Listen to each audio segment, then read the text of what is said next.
मेरा रक्षाबंधन।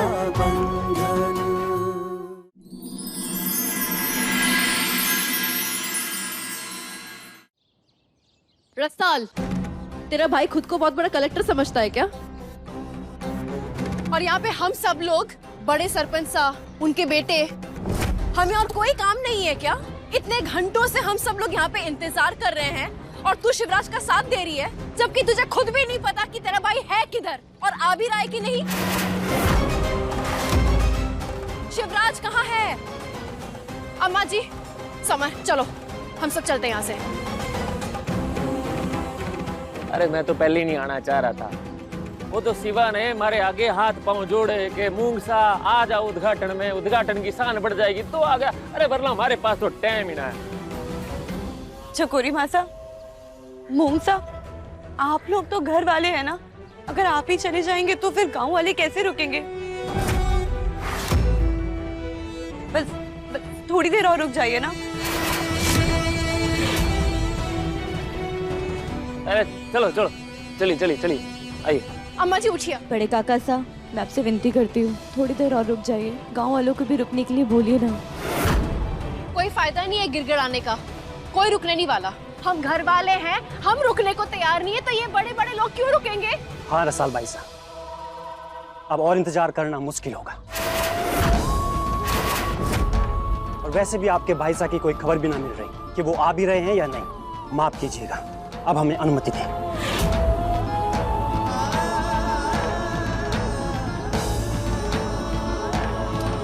साल तुम ऐसे रोल नहीं, इसमें तुम्हारी कोई गलती नहीं। बस मुझे तो इस बात का बुरा लग रहा है कि जब तुम्हारे भाई साहब को यहाँ आना नहीं था तो फिर ये सब तमाशा लगाने की जरूरत क्या थी? खामोखा लोग तुम्हें यहाँ तरह तरह की बातें सुना रहे हैं।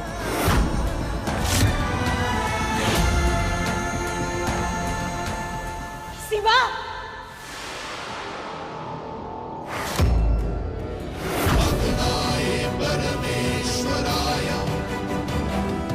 जलवायु शुद्धीकरणाय च गोत्रमहरणं यस्मिन् कर्माणि क्रियते तदग्निहोत्रम्।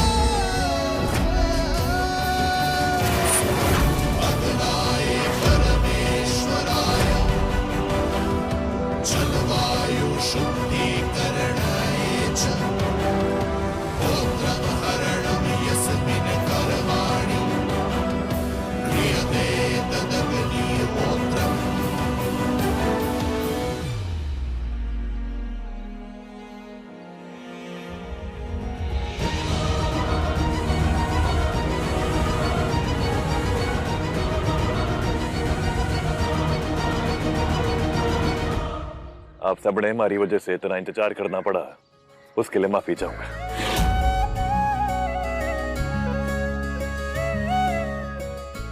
बड़े काका साहब, जितना है पर बेटा तने तो टाइम कहाँ लग गया? और ये क्या हाल बना रखा अपना? बड़े काका साहब, ये बात है ना कि जब भले काम का नक्षत्र बनता है ना, तब बुरी शक्तियां अपना वर्चस्व दिखाने के लिए पूरा जोर लगा देती है ताकि वो अच्छा काम रुक जाए। आज हमारे साथ भी एक बुरी शक्ति ने पूरा जोर लगाने की कोशिश की कि मैं अपने बापू साहब के नाम का शिला यहां लेकर पहुंच ही ना सकूं।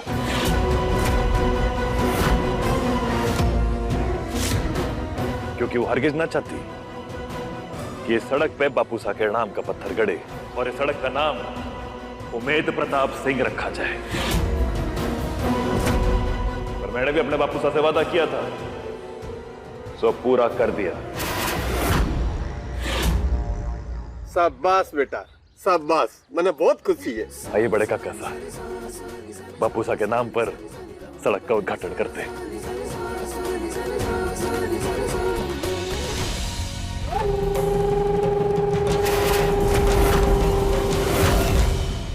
जल्लाद है तू शिवा, जल्लाद।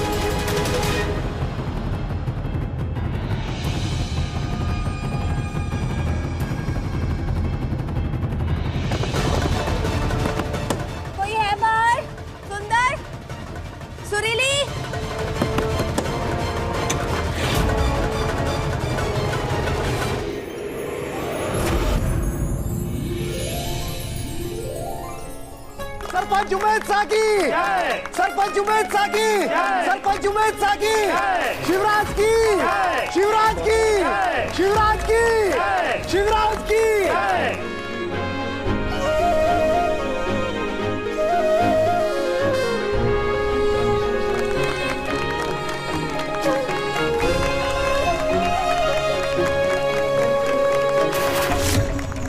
आप दोनों की मेहनत की वजह से आज आपके बापू साहब का सपना 15 साल बाद पूरा हुआ है।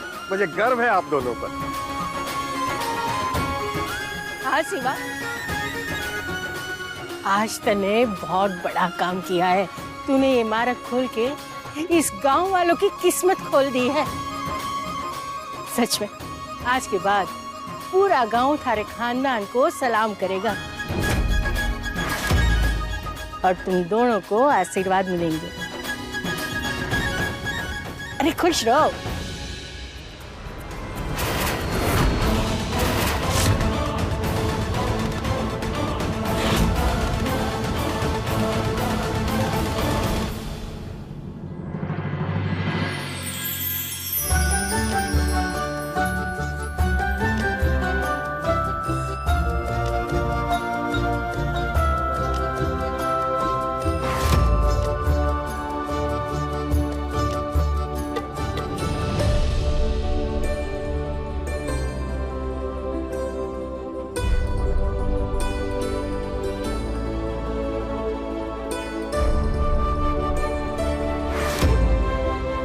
लाडो, जा सबने फटाफट नाश्ता करा दे।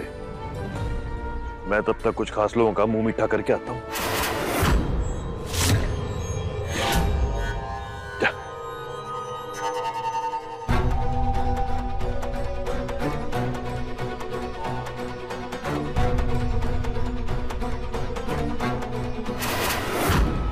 मुबारक हो चकोरी मासा। अरे मूंग सिंह, तू भी खा। अरे मुंह खोल। मन्ने याद है तुझे मीठा बहुत पसंद है कि ना? आप बना लेंगे।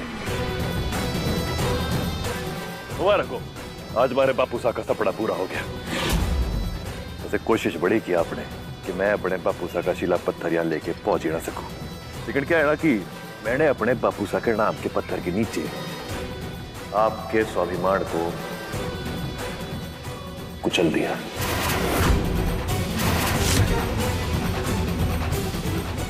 बैठो, नाश्ता भिजवाता हूँ, खा के जाना। शिवराज बेटा, ठीक है कैसा? मेरे साथ आ। तेरे बापू ने यह सपना 15 साल पहले देखा था, आज तूने पूरा कर दिया। उनके लिए दो शब्द नहीं कहेगा?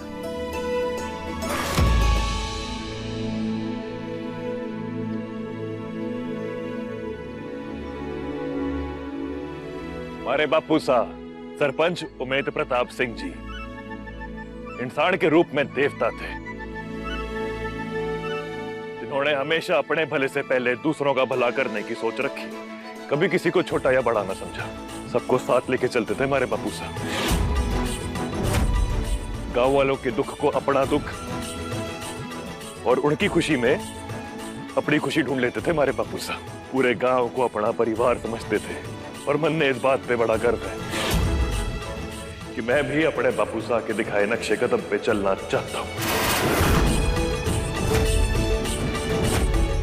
उनकी सिखाई शिक्षा को अपना के अपने गांव वालों का भला करना चाहता हूं। आप सबके दुख को अपना दुख और आपकी खुशी में अपनी खुशी ढूंढना चाहता हूं।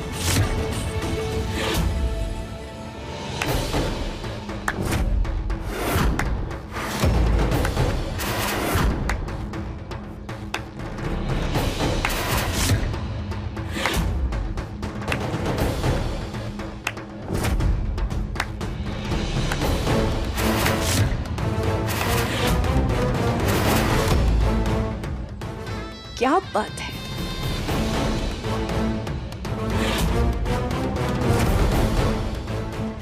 कड़क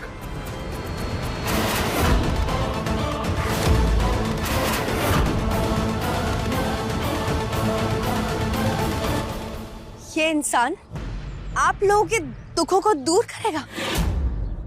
जो खुद अपने घर वालों पर जुल्म करता है।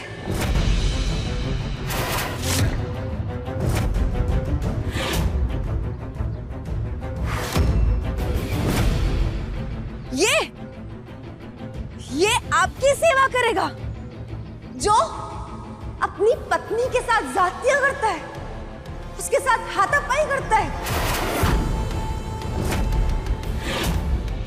मैं नहीं जानती कि उमेद सिंह जी किस तरह के इंसान थे, लेकिन ये शिवराज उमेद सिंह ये किस तरह का इंसान है, ये आप लोग नहीं जानते।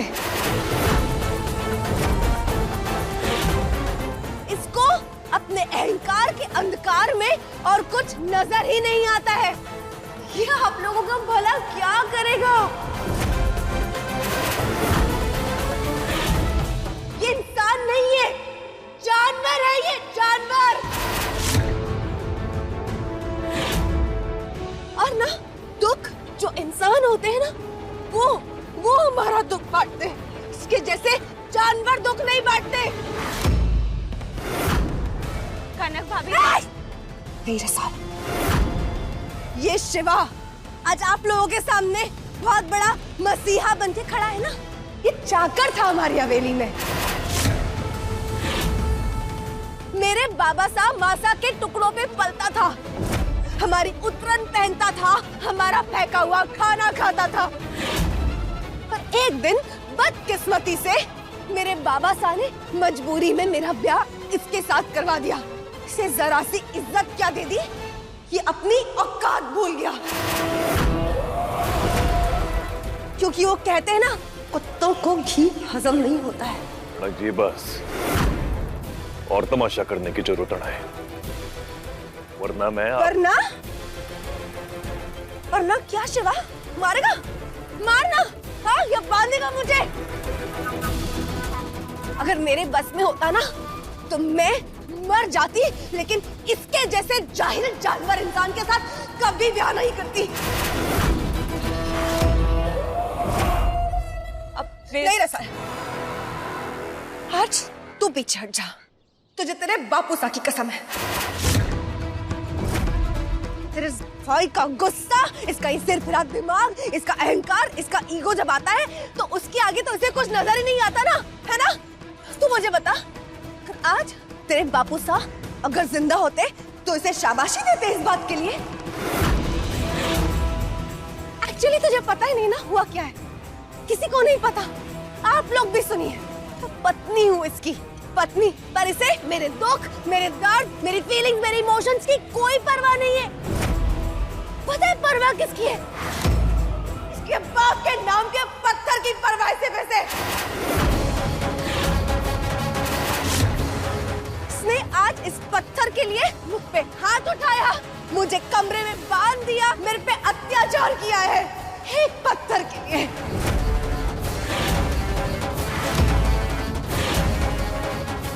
जो तूने मेरे साथ किया है ना शिवराज, इसके लिए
वाह कनक, तू तो आस्तीन की बिच्छू निकली। मतलब हमारे वार से तो शिवा बच गया, पर आज उसके अपनों ने ही उसके सीने पर बेइज्जती का डंक मारा।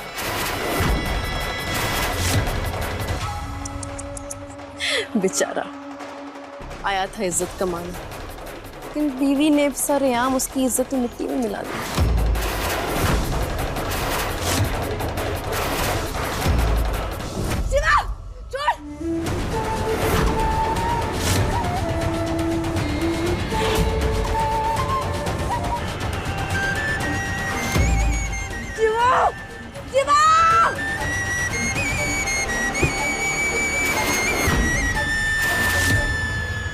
आज तक मैं तुम्हारे जैसी एक अड़ियल और बदतमीज लड़की को प्यार से अपने इस रिश्ते को समझाने की कोशिश में लगा रहा, क्योंकि मुझे ये उम्मीद थी कि आज नहीं तो कल आप हमारी भावनाओं को, इस रिश्ते को और अपनी जिम्मेदारियों को समझोगी। लेकिन आज जो घटिया हरकत आपने की है ना, उसके बाद आपने मेरे अंदर के उस राक्षस को जगा दिया है जिससे आपका सामना पहले कभी ना हुआ है। जाहिल जानवर कहती है ना मन्ने, यू ही समझती है ना मुझको आप। अब मैं आपको बताता हूँ कि एक जाहिल जानवर होता क्या है।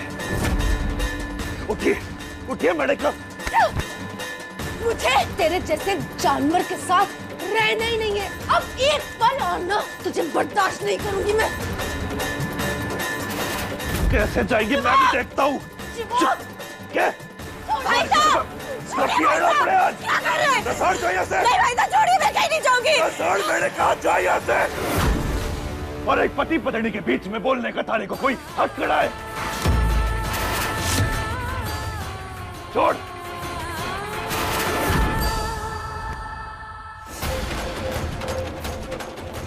भाई साहब, दरवाजा नहीं,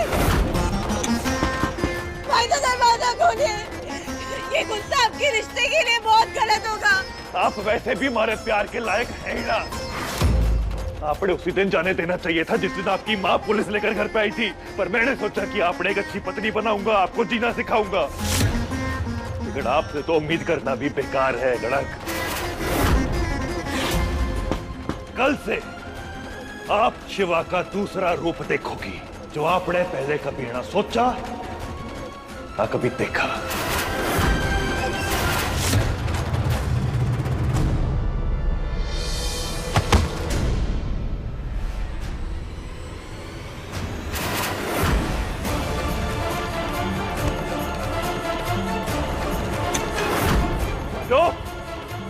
लड्डू, लड्डू, यहाँ खोल।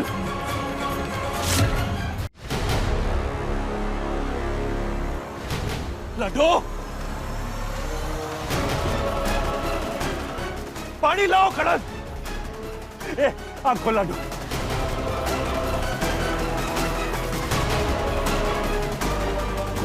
जाके भाग के डॉक्टर को लेके आओ कड़क, जल्दी करो। लड्डू उठ जा बेटा। लाडो, हे मारे राम जी, क्या हो गया रसाल को? ये बेहोश क्यों है? लगता है सारे गांव वालों के सामने तेरी जो बेइज्जती हुई है ना, उससे इसको बहुत धक्का लगा है। बेइज्जती भी तो कुछ ज्यादा ही हुई थी। अपना मुंह बंद कर तू। लाडो आँख खोलना।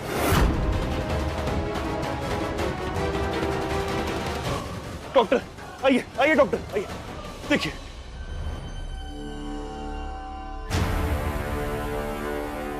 आप सभी लोग प्लीज बाहर वेट कीजिए, मैं देखती हूँ।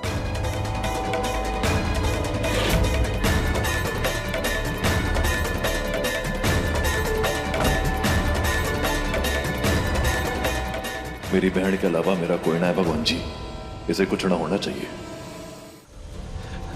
क्या हुआ? रसाल कैसी है? छवि नौकरों से पता चला कि कहा था तू अब तक? मुझसे दुश्मनी निभाते ये मत भूल कि रसाल तेरी पत्नी है और तेरी उसकी तरफ कुछ जिम्मेदारी बढ़ती है, और जो तू ये जिम्मेदारी ना निभा पाया ना तो बहुत पछताएगा। एक बात कह रहा हूं, कान खोल के सुन ले। बड़ा हूं तुझसे, सलाह दे रहा हूं। जो अपनों के दिल को ना जीत पाए ना, वो दुनिया की किसी भी जंग को जीत ना सकता।